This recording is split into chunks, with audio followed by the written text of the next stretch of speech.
오늘 본문 앞장인 이 12장에서 기근 때문에 애굽으로 내려간 아브라함 일행이 이제 바로가 준 노비들과 많은 가축들을 데리고 다시 가나안 땅으로 돌아왔습니다. 그리고 그로부터 얼마간 시간이 지났을 무렵에 아브라함과 그 조카 롯의 소유가 많아지는 바람에 아브라함의 가축의 목자와 롯의 가축의 그 목자가 땅을 놓고 자꾸 시비가 생기기 시작했습니다. 서로 좋은 풀밭에서 자기 가축을 먹이겠다고 목자들 간에 싸움이 벌어진 겁니다. 이쯤 되면 조카 롯이 하인들을 불러가지고 자신이 삼촌에게 진 빚이 많으니까 그 삼촌의 목자들과 싸우지 말고 양보해라, 그렇게 말하는 것이 마땅합니다. 아니면 아브라함을 찾아가지고 이만큼 제가 자리를 잡을 수 있도록 해주심에 감사하고 이제는 더 이상 한 곳에 있기 어려우니 제가 독립해 나갈 수 있도록 허락해 달라고 말했어야 합니다. 하지만 롯은요, 아무 말도 하지 않고 오히려 아브라함이 먼저 롯에게 제안을 합니다. 우리 8절과 9절 보실까요? 같이 한번 읽습니다. 아브라함이 롯에게 이르되 우리는 한 친족이라 나나 너나 내 목자나 서로 다투게 하지 말자. 내 앞에 온 땅이 있지 아니하냐? 나를 떠나라. 내가 좌하면 나는 우하고 내가 우하면 나는 좌하리라. 아브라함이 이 제안을 하자 롯은 마치 기다렸다는 듯이 눈을 들어 요단 지역을 바라봅니다. 그랬더니 그 땅은 아직 소돔과 고모라가 멸망하기 전이었기 때문에 물도 아주 넉넉하고, 그래서 정말 이 애국가 같고 또 마치 에덴 동산같이 보였습니다. 그래서 롯은 조금도 주저하지 않고 그 땅을 선택을 했습니다. 그리고 롯은 곧바로 그 아브라함을 떠나 그 요단 지역에 있는 소돔으로 가서 그곳에 정착하게 됩니다. 이게 오늘 본문의 내용인데요, 이 시간에는 아브라함과 롯이라는 제목으로 본문이 주는 두 가지 메시지를 생각해 보고자 합니다. 첫 번째, 본문이 주는 메시지는 하나님을 신뢰하는 믿음은 바른 선택을 하게 한다는 것입니다. 여러분, 우리 인생은 선택의 연속으로 이루어져 있죠. 우리는 학교를 앞에 놓고 선택을 했고, 또 친구들을 선택을 했습니다. 전공을 뭘 할 것인가를 선택을 했고, 어떤 직장을 가질 것인가를 선택했고, 또 배우자를 선택하는 등 우리는 갖가지 선택을 하며 여기까지 달려왔습니다. 그리고 우리가 선택했던 그 선택이 현재 우리의 모습을 결정한 것을 볼 수가 있습니다. 그래서 우리는 우리 앞에 놓인 그 선택 앞에서 이 바른 선택을 해야 됩니다. 특별히 인생의 분수령이라고 할 수 있는 갈림길에 서 있을 때의 선택은 우리의 평생을 좌우할 수 있습니다. 그때 잘못된 선택을 하게 되면 정말 오랜 시간 동안 이 고통과 슬픔을 당할 수 있는 겁니다. 오늘 본문에서 이 아브라함의 가축의 목자와 롯의 가축의 목자가 서로 다투었을 때 아브라함은 적어도 세 가지 이 선택을 할 수 있었습니다. 첫째로 아브라함은 이 롯과 함께 그 가나안 땅을 떠나 이 목축업을 할 수 있는 충분히 넓은 땅이 있는 다른 나라로 갈 수 있었습니다. 이 선택을 했을 경우에 아브라함은 롯과 이 조카 롯과의 관계도 유지하고 재물도 지킬 수 있겠지만 가나안 땅을 그에게 주겠다는 하나님의 약속의 말씀을 저버려야만 합니다. 아브라함에게 가능했던 두 번째 선택은 내가 연장자고 하나님이 이 땅을 나에게 주시기로 약속하셨다고 하면서 자신이 먼저 좋은 땅 먼저 차지한 후에 롯을 이 척박한 땅으로 내보내는 것입니다. 이럴 경우 아브라함은 지금보다 더 부자가 됐을지는 몰라도 그 조카 롯과의 관계는 깨졌을 겁니다. 아브라함에게 가능했던 세 번째 선택은 뭐냐? 오늘 본문에서 아브라함이 실제로 한 선택인데요, 그것은 롯에게 너가 좌하면 나는 우할 것이고 너가 우하면 나는 좌할 것이다 라고 하면서 롯에게 먼저 선택권을 양보하는 것입니다. 그러니까 아브라함은 이 세 가지 가능한 선택 가운데 무엇을 기준으로 삼았느냐? 하나님의 그 약속의 말씀을 기준으로 삼고 형제 사랑을 기준으로 삼아 선택을 한 겁니다. 반면에 롯은요, 정반대의 기준을 가지고 선택을 합니다. 우리 12절과 13절 보실까요? 12절과 13절 같이 한번 읽습니다. 아브라함은 가나안 땅에 거주하였고 롯은 그 지역의 도시들에 머무르며 그 장막을 옮겨 소돔까지 이르렀더라. 소돔 사람은 여호와 앞에 악하며 큰 죄인이었더라. 이 말씀은 롯이 결론적으로 이 땅을 선택할 때에 하나님과 그분의 말씀을 기준으로 삼지 않았다는 말입니다. 뿐만 아니라 롯은 지금까지 정말 아버지 없는 그를 길러주고 품어주었던 그 삼촌 아브라함과의 그 관계도 그렇게 중요하게 여기지 않았던 겁니다. 그의 선택에 있어서 가장 중요한 기준은 뭐냐? 그저 눈에 보이는 그 화려함과 풍요로움과 이익이었습니다. 한마디로 말해서 롯의 선택의 기준은 돈이었던 겁니다. 돈. 반면에 오늘 본문에 나오는 아브라함은 인생의 그 중요한 선택의 기로에 섰을 때 그 눈에 보이는 그 화려함과 이익이 아니라 그 하나님의 약속의 말씀과 또 형제 사랑을 기준으로 삼아 선택을 한 겁니다. 그의 선택에 있어서 이 돈은 중요한 요소가 아니었다는 것입니다. 이 버드 박스라고 하는 이 장편 소설책이 있는데요, 넷플릭스로도 영화화시킨 작품입니다. 요즘 이 자연재해나 바이러스로 인한 재난 영화가 유행이지 않습니까? 근데 이 책은요, 뭐 자연재해나 혹은 이 바이러스를 소재로 삼은 게 아니라 악한 영을 소재로 삼았다는 것이 특징입니다. 이 악령이 인간 세상을 지배하며 여기저기 할보하는 겁니다. 사람들은요, 절대로 그 악령의 눈과 마주치면 안 됩니다. 눈이 마주치는 순간 그들의 정신이 그 악령에게 빼앗기게 돼가지고 그 악령의 뜻에 따라서 자살을 하거나 타인을 살인하게 됩니다. 이런 상황에서 이 소설에서 등장하는 주인공은 이제 어린아이 2명을 데리고 끝까지 살아남기 위해서 그 악령과 사투를 벌이게 됩니다. 악령과 눈이 마주치게 되면 죽거나 타인을 찌르거나 살인한다고 그랬죠. 그래서 이 주인공은요, 본인의 2눈을 헝겊으로 가립니다. 그리고 2 어린 아이 눈도 천으로 된 그 헝겊으로 눈을 가려줍니다. 그리고 오직 청각과 후각과 그리고 촉각만을 이용해 가지고 머나먼 길을 떠나게 됩니다. 악령은 이 주인공과 아이들의 그 눈 가리기를 제거하기 위해서 거짓으로 귀에 계속해서 속삭입니다. 그러나 주인공과 아이들은 끝까지 그 악령의 속삭임을 이겨냅니다. 그리고 이 악령의 유혹을 끝까지 이겨내고 이제 도착한 장소, 거기에는요, 이 다수의 사람들이 모여 살고 있었는데, 그리고 그곳에는 악령이 접근할 수 없는 곳이었는데요, 근데 주인공은 그곳에 있는 사람들을 보자마자 깜짝 놀랐습니다. 왜냐하면 그들은 모두 다 앞을 보지 못하는 시각 장애인들이었기 때문에 그렇습니다. 그러니까 이 소설을 통해 우리가 알 수 있는 것은 뭐냐면 눈에 보이는 것만을 쫓지 말라는 것입니다. 고린도서 4장 18절 보실까요? 같이 읽습니다.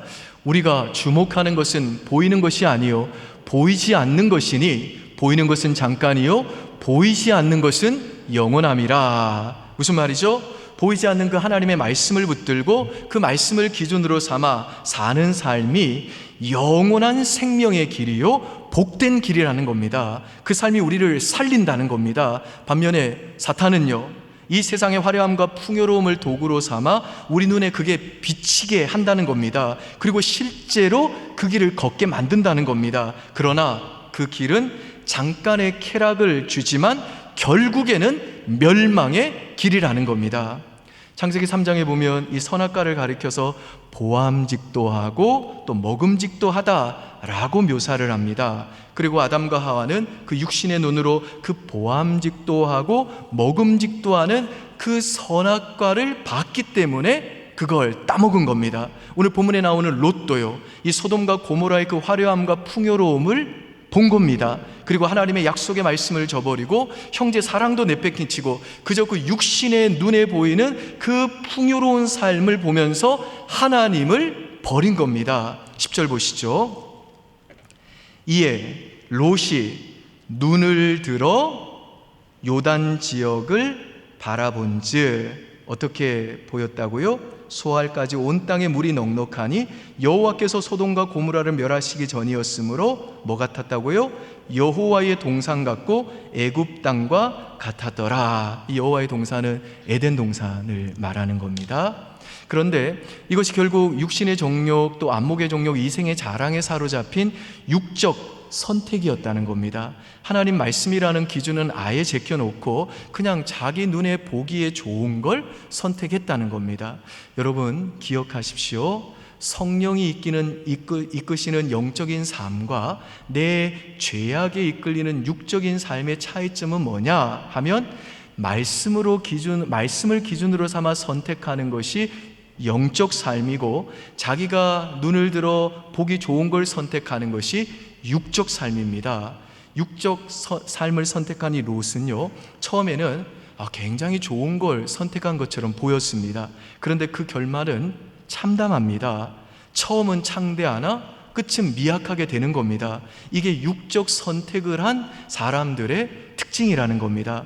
그래서 롯이 처음에는 그가 보기에 너무나 좋은 큰 성인 소돔으로 들어가죠. 그런데 롯이 나중에 어디로 피신하게 되죠? 하나님께서 그 소돔과 고모라를 유황불로 심판하실 때에 작은 성 소알로 피신해서 갑니다. 근데 그 작은 성 소알도 안전하지 않다고 여기니까 나중에 어디로 가나요? 산 위에 있는 아주 작은 동굴에 들어가서 살게 됩니다. 그리고 그 동굴에서 한 게 뭡니까? 그 두 딸이 우리가 이러다가 자손도 못 낳고 죽겠다, 아버지와 동침하자, 그래가지고 아이를 낳습니다. 그래서 그 아이들이 누구의 조상이 됩니까?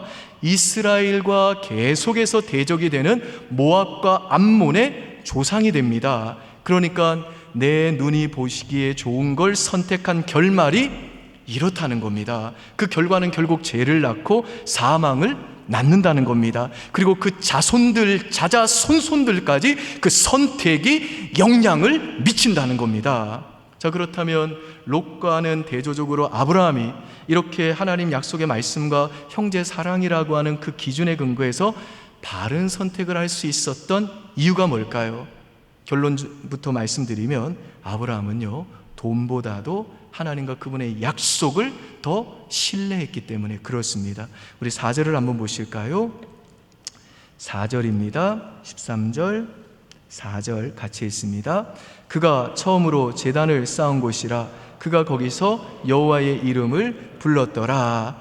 여기서 여호와 이름을 불렀다는 말은 아브라함이 하나님을 예배했다는 뜻입니다. 그런데 우리는 내가 신뢰하는 대상을 예배하기 때문에 아브라함이 하나님의 이름을 불렀다라는 말은 결국 그가 하나님과 그분의 약속의 말씀을 신뢰했다는 뜻입니다.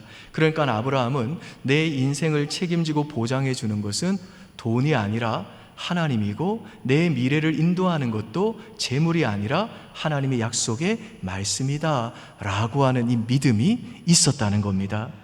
여러분, 이 앞장인 12장에서 아브라함이 기근을 만났을 때 자신의 그 이성적인 판단을 따라 애굽으로 내려갔잖아요. 내려가면서 그 아내 사라로 인해서 자기가 혹시 죽을까봐 인간적인 편법을 사용해가지고 아내를 누이라고 속였다가 그 아내를 결국 애굽의 왕 바로에게 빼앗길 큰 위기에 처했잖아요. 근데 하나님이 어떻게 하셨나요? 비록 아브라함이 잘못했습니다마는 하나님께서는 그 아브라함에게 너가 복의 근원이 될 거야. 너를 축복하는 자에게는 내가 축복을 내리고 너를 저주하는 자에게는 내가 저주할 거야 라고 약속하신 대로 하나님은요, 그 못난 아브라함이 불순종의 중에 있을 때에도 하나님이 그 아브라함에게 약속하신 대로 신실하게 아브라함과 사례를 지켜주셨잖아요. 그래서 아브라함이 그때 깨달은 게 뭡니까? 하나님이 아닌 내 방법으로 내 안전을 확보하고자 하는 것은 어리석은 일이구나. 기근의 때에도 어떤 상황에서도 나는 이제 하나님의 약속을 신뢰해야 되겠구나. 이 하나님의 약속의 말씀이 내 모든 선택의 기준이 되어야 되겠구나. 이걸 깨달은 겁니다. 그래서 지금 아브라함은 하나님과 그분의 약속의 말씀에 대한 이 믿음 가지고 지금 바른 선택을 한 것입니다. 여러분, 혹시 지금 중요한 결정하셔야 됩니까? 자녀들이 여러분에게 어떤 결정을 내려야 될지 혹시 여러분에게 조언을 부탁드립니까? 그럴 때 오늘 이 말씀 받으신 저와 여러분에게 정말 눈에 보이는 대로가 아니라 모든 상황 속에서 돈이 아니라 이익이 아니라 눈에 보이는 풍요로움이 아니라 오직 하나님의 약속의 말씀을 신뢰함으로 하나님이 기뻐하시는 바른 선택, 우리의 자자손손들에게 정말 하나님의 복이 임하는 그 올바른 선택을 하는 기회가 저와 여러분 모두에게 있으시기를 주님의 이름으로 축원드립니다. 두 번째 본문이 주는 메시지는요, 믿음은 집착하고 편협하게 만드는 것이 아니라 너그럽게 양보하게 만든다는 겁니다. 여러분들도 혹시 그런 느낌을 가지신 적이 있는지 모르겠습니다만은 이상하게 왠지 믿음이 좋다는 사람, 혹은 믿음을 많이 강조하는 사람들, 혹은 하나님께 분명히 받은 약속이 있다고 확신한다고 말하는 사람들을 보면요, 융통성이 없어 보이기도 하고 편협하다는 생각이 들기도 하고, 정말 어쩜 저렇게 남의 사정을 전혀 생각지도 않고 양보와 타협도 할 줄 모르는 그런 너무나도 편협한, 자기만 아는 그런 사람이라는 느낌을 받을 때가 있습니다. 또한 그런 사람들은 이 믿음이라는 명분하에 더욱더 자기 것을 움켜잡고 놓지 않으려고 하는 그 욕심과 집착이 강하다는 느낌을 받을 때가 있습니다. 물론 저는 진리가 가지고 있는 그 배타적인 특성을 이해하고 그 믿는 바를 위해서 목숨을 내놓는 일이 있더라도 끝까지 믿음을 지킬 수 있는 그 결단과 용기를 존경합니다. 하지만 그럼에도 불구하고 믿음을 가졌다고 말하는 사람들이 그 믿음이라는 명분하에 하나님이 내게 약속을 주셨다는 그 확신 때문에 자기 것을 전혀 내려놓지 않거나 세상 사람들보다 더 이기적이고 편협하게 자기 것만을 붙들려고 하는 모습을 보면 저게 정말 참된 믿음일까 아니면 욕심일까 하는 의구심이 생길 때가 있습니다. 그리고 그런 분들을 보면 죄송합니다마는 아까 우리 기도해 주신 집사님 말씀처럼 저러면 세상 사람들한테 기독교가, 우리 예수님이 오히려 욕먹을 텐데, 그런 마음이 든다는 겁니다. 그런데 오늘 본문에 소개되는 이 아브라함의 경우를 보면요, 그는 가나안 땅을 그에게 주시겠다는 이 하나님의 약속을 분명히 믿었지만 그는 오히려 그 믿음 때문에 그 조카 롯에게 너가 자하면 나는 우하고 너가 우하면 나는 자하리라 하면서 롯에게 너그럽게 양보하는 것을 보게 됩니다. 왜 그럴까요? 그건 아브라함이 하나님이 주신 그 약속의 내용에 집착한 것이 아니라 그 약속을 주신 하나님을 인격적으로 신뢰했기 때문입니다. 예컨대 만일 하나님이 어떤 사람을 부자가 되게 해주겠다고 약속하셨다고 가정해 보시죠. 그리고 그런 돈을 많이 벌었습니다. 그런데 그 돈을 좋은 곳에 사용할 수 있는 기회가 생기고 생각지 않은 곳에 돈을 쓸 일이 생깁니다. 그런데 그가 만일 부자가 되게 해주시겠다고 하신 그 약속의 내용에만 집착하면, 그리고 그 약속을 내가 반드시 이루겠다고 생각하면 초조해지고 불평이 생기는 겁니다. 남에게 줄 여유가 없는 겁니다. 그러나 약속하신 그 하나님을 정말 인격적으로 바라보고 신뢰하면 여유로울 수 있습니다. 왜냐하면 내가 너 가지라고 준 건데 왜 너는 다른 사람에게 주었느냐 라고 책망하실 하나님이 아님을 알기 때문에 그런 겁니다. 예컨대 다윗도 하나님께서 그를 부르셔서 왕이 되게 하실 것을 사무엘 선지자를 통해 알았습니다. 그러니까 다윗은 사울이 아닌 그가 이제 이스라엘의 왕이 될 것을 알고 있었고 믿고 있었던 하나님의 약속을 받았던 사람이었다는 겁니다. 그런데 사울이 그를 죽이려고 합니다. 그런 점에서 사울은 분명히 하나님의 뜻을 어긴 자이고 하나님의 약속을 깨트린 자임이 틀림이 없습니다. 그런데 사울을 2번씩이나 죽일 수 있었던 기회가 다윗에게 주어졌을 때 다윗은 얼마든지 하나님이 내가 왕이 되게 하게 하셨다라고 하는 그 약속의 내용 자체에만 집착했다면 이건 하나님이 나에게 주신 기회이고 이제 내가 왕이 될 수 있겠다라고 하는 마음을 가지고 사울을 죽일 수 있었음에도 불구하고 사울을 죽이지 않았습니다. 왜 그랬을까요? 다윗은 하나님의 약속에 대한 믿음이 없었기 때문이 아니라, 그런 것이 아니라 오히려 믿음이 있었기 때문에 그를 죽이지 않았던 겁니다. 다른 말로 하면 그는 자기를 왕이 되게 하시겠다는 하나님의 약속의 그 내용에 집착한 게 아니라 그 약속을 주신 하나님을 인격적으로 신뢰했다는 겁니다. 그래서 다윗은 내가 직접 그 약속의 내용을 사울을 죽임으로 내가 성취하지 않아도 하나님은 반드시 그 약속을 지켜주실 거라는 그 믿음 때문에, 하나님 자신에 대한 신뢰 때문에 그는 올바른 길을 택할 수 있었다는 겁니다. 그러니까 참된 믿음이란 뭐냐면요, 집착하거나 편협하게 만드는 것이 아니라 오히려 너그러운 마음으로 언제나 양보하게 만든다는 겁니다. 왜냐하면 참된 믿음이란 뭐냐면 내가 그것을 반드시 취할 것이라는 그 사실에 집착하는 것이 아니라 내게 약속하신 그 하나님이 나의 걸음과 길을 반드시 인도하실 것이라는 그 하나님에 대한 신뢰, 그 신뢰가 바로 우리가 하나님의 약속을 믿는다라고 할 때 핵심이기 때문에 그런 겁니다. 그래서 하나님과 그분의 약속을 정말 굳세게 붙드는 믿음은요, 참 아이러니하게도 자꾸 버리게 되고 자꾸 내려놓게 만든다는 겁니다. 그리고 하나님께서도 저와 여러분에게 너가 정말 나를 믿는다면 이제 좀 내려놓아라, 이제는 좀 내려놓거라 라고 말씀하십니다. 왜요? 이제 내가 너를 지킬 것이니까, 내가 네 인생을 책임져 줄 것이니까, 내가 너와 함께 할 것이고 내가 내 약속을 반드시 너의 인생 가운데 지켜낼 것이니까 너무 그렇게 욕심 부리지 말고 너무 그렇게 초조하지 말고 그냥 내려놓아라 라고 말씀하시는 겁니다. 아멘이세요, 여러분? 아멘. 자, 그러면 아브라함이 믿음으로 조카 롯에게 너그럽게 양보하는 이 바른 선택을 했을 때 그 결과가 뭔지, 이 아브라함에게 주어졌던 복이 뭔지 우리 14절로 17절까지 보실까요? 14절로 17절 저와 여러분 한 절씩 읽겠습니다. 롯이 아브라함을 떠난 후에 여호와께서 아브라함에게 이르시되 너는 눈을 들어 너 있는 곳에서 북쪽과 남쪽 그리고 동쪽과 서쪽을 바라보라. 내가 내 자손이 땅에 티끌 같게 하리니 사람이 땅에 티끌을 능히 셀 수 있을진데 내 자손도 세리라. 너는 일어나 그 땅을 종과 행으로 두루 다녀보라. 내가 그것을 내게 주리라. 여기서 보는 것처럼 아브라함이 믿음으로 바른 선택을 하자 하나님이 홀로 남아있는 그 아브라함에게 또 나타나셨어요. 그러면서 너는 눈을 들어 동서남북을 바라봐라. 내가 이 땅을 내 자손에게 영원히 주겠다. 그리고 너와 내 자손이 땅에 티끌같이 되게 해주겠다 라고 약속하십니다. 12장 7절에 보시면 아브라함이 가나안에 도착했을 때에는요, 내가 이 땅을 내 자손에게 주리라고 말씀했는데 이제 아브라함이 또 믿음의 순종의 발걸음을 하나 더 옮기니까 믿음으로 바른 선택, 자신의 것을 기꺼이 손해보고 양보하고 그 하나님을 믿는 믿음 때문에 바른 선택을 하고 나니까 오늘 본문 13장 15절은 이렇게 말씀합니다. 보이는 땅을 내가 내 자손에게 영원히 주리라.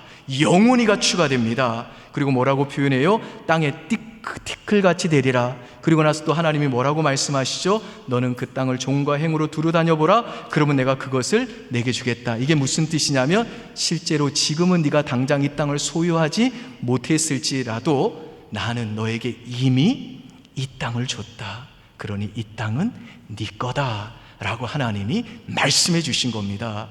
그러니까 아브라함이 믿음으로 선택을 하니까요, 하나님이 또 아브라함에게 단순히 지식적으로 아는 그런 하나님이 아니라 정말 생생하게 하나님을 가슴으로 느끼도록 하나님께서 아브라함에게 임재하시고 나타나셔가지고 아브라함에게 이미 주신 그 약속을 좀 더 구체적으로, 더 선명하게, 더 확실하게 말씀하셔가지고 하나님의 약속에 대한 아브라함의 믿음이 더 견고해지게 하시고 이 약속의 말씀의 기초 위에 아브라함의 믿음이 더 성숙해지는 자리로 하나님이 아브라함을 이끌어 가시더라는 겁니다. 이게 바로 믿음으로 바른 선택을 한 자들에게 하나님이 주시는 복이라는 거, 우리 성도님들 믿을 수 있기를 바랍니다.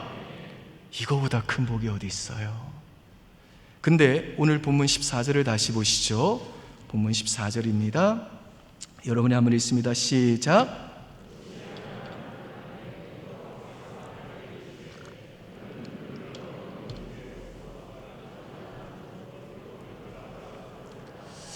여기 보시면 하나님이 아브라함에게 너는 눈을 들어라 그러죠. 이건 무슨 뜻이냐면 롯이 실제로 떠나고 난 다음에 이 녀석 먼저 고를 했더니 진짜 자기가 먼저 골랐네, 뭐 이런 어떤 상실감과 공허함이 아브라함에게 찾아왔다는 겁니다.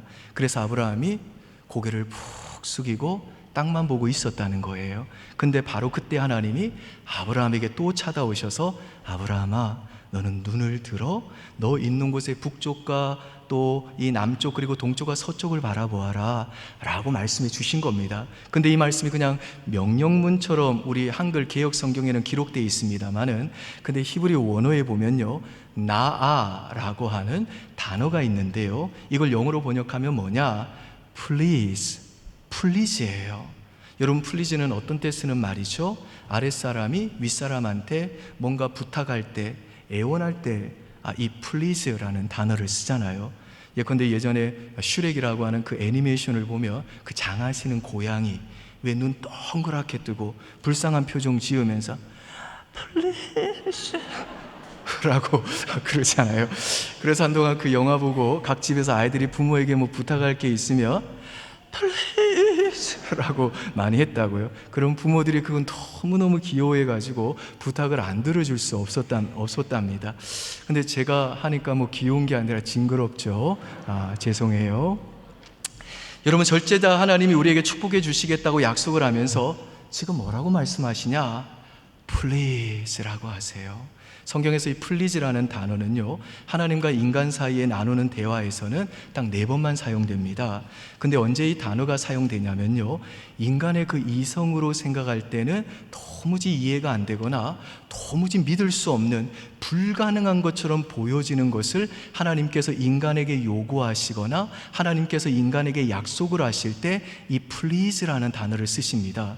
예컨대 창세기 15장 5절에 보면 이미 자녀를 낳을 수 없는 그 할아버지가 된 아브라함에게 하나님께서 내가 너의 그 몸을 통해 너에게 자녀 주겠다, 그리고 그 자녀를 통해 큰 민족이 되게 하겠다 라고 하는, 정말 이게 뭐 아브라함의 이성으로는 도저히 믿기 어렵고 불가능해 보이는 그 약속을 주시면서 하나님께서 아브라함에게 please라고 하셨다는 겁니다. 그리고 창세기 22장에서 하나님께서 아브라함의 아들 이삭을 바치라는 명령을 내리시는데 이것도 뭐 말도 안 되죠. 이 명령은요, 인신제사를 금지하시는 하나님의 그 성품에 어긋날 뿐만 아니라 하나님의 약속에도 어긋나는 겁니다. 왜냐? 아브라함의 그 육신의 씨를 통해서 민족을 이루겠다고 약속하시고 그 불가능한 걸 가능케 하셔서 자식을 줘놓고 그 자식을 이제 하나님이 또 죽이라고 하시는 겁니다. 그래서 이 말씀을 하시면서 아브라함에게 하나님께서 또 please라고 하신 겁니다.